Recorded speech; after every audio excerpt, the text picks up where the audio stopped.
Nikki Haley's presidential campaign is off to a rough start, to say the least. So here she is. She gave a speech making the announcement official. She already had released like an ad making it official, but this is her first speech.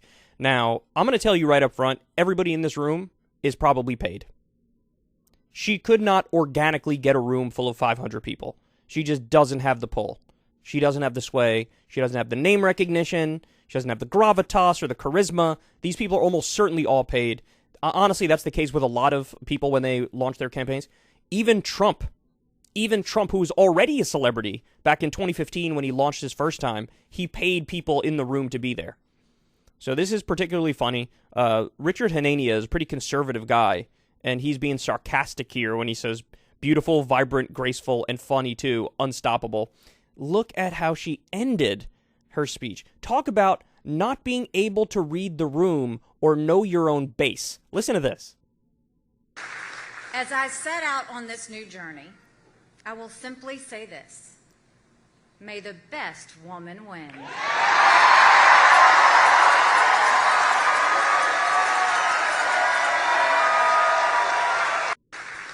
Yeah, if there's one thing Republicans love, it's forced identity politics. Oh, man. And all these people, they're definitely paid for. You think a room full of Republicans would have cheered for that line? I'd be like, yeah, we get it. You're a woman. What do you actually want to do with the country? Okay, so more for you. She was on Hannity. She was on Hannity not that long ago, Nikki Haley was. And one of the questions Hannity asked her was, hey, how are you different policy-wise from Donald J. Trump? And her response was this. That was her response. So now she's back on Hannity, and he asked the same question, and look at her reaction.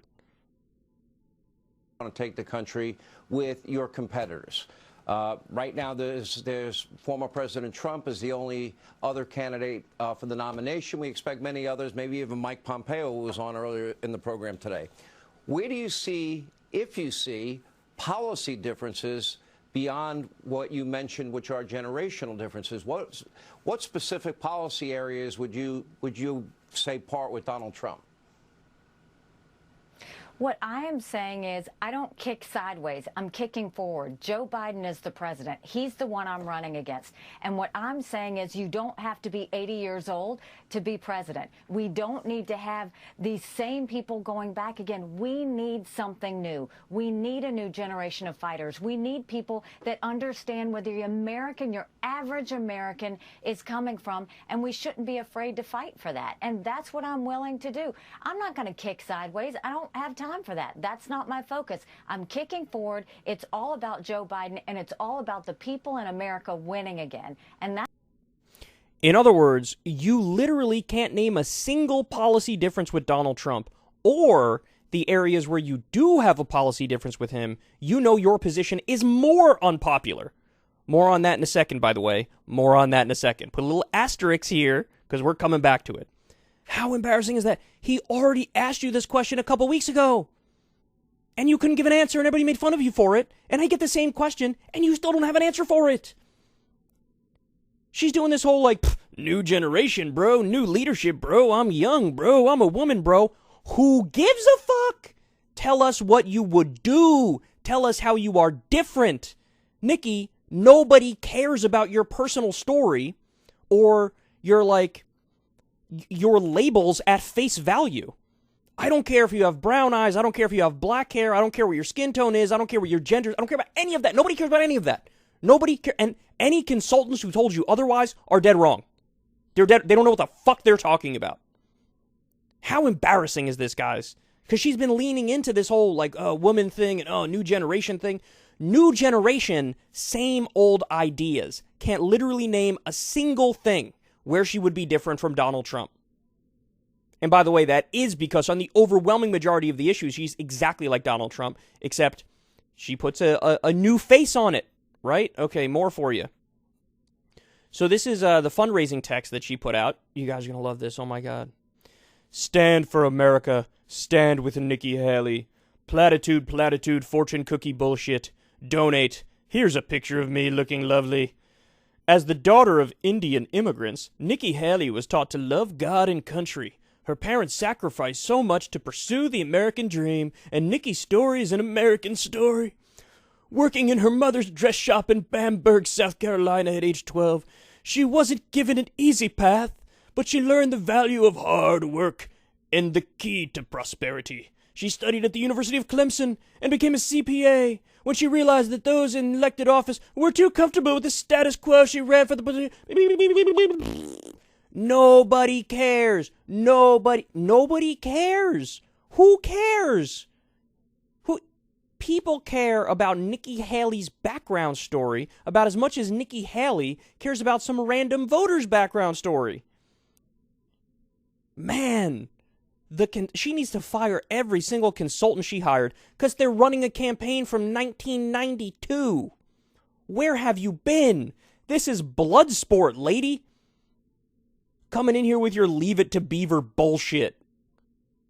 So Trump sees this launch, and he's having a field day, and he's making himself even more the favorite now, because he's back to classic 2016 style Trump. Nikki Haley had a hard time making the decision to run for president because she very publicly stated that she would never run against the president. He did a great job and was the best president in my lifetime. I told Nikki to follow her heart, not her ambition or belief. Who knows? Stranger things have happened. She's polling at 1%. Not a bad start.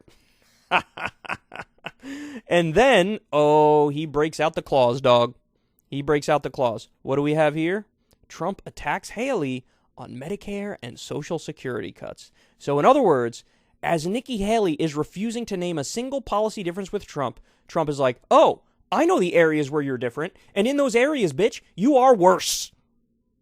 Former President Trump on Wednesday attacked new Republican presidential candidate Nikki Haley, his former UN ambassador, for her previous support of cutting Medicare and Social Security. In an email titled, "The Real Nikki Haley," sent minutes after her official campaign launch event, the Trump campaign noted Haley supported former Speaker Paul Ryan's plan to eliminate Medicare and turn it into a voucher system. He also highlighted a 2010 Fox News interview where Haley indicated Congress should be looking to cut Medicare, Medicaid, and Social Security. Trump has leaned into attacking his current and potential 2024 rivals on entitlements, looking to exploit divisions in the Republican Party over the issue, just as President Biden and the Democrats are doing.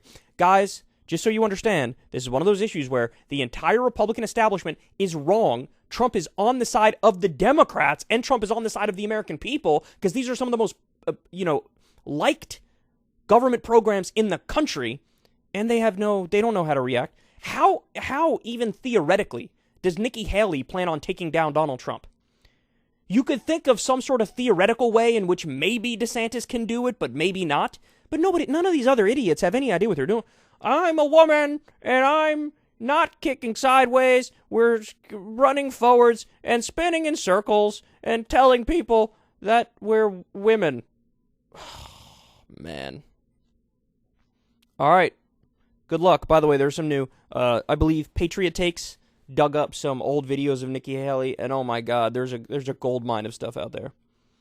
She basically, in I think 2010, she gave an interview where she was saying like, look, I'm a woman, I'm a minority, and I'm the perfect person to go out there and defend the Confederacy. Oh.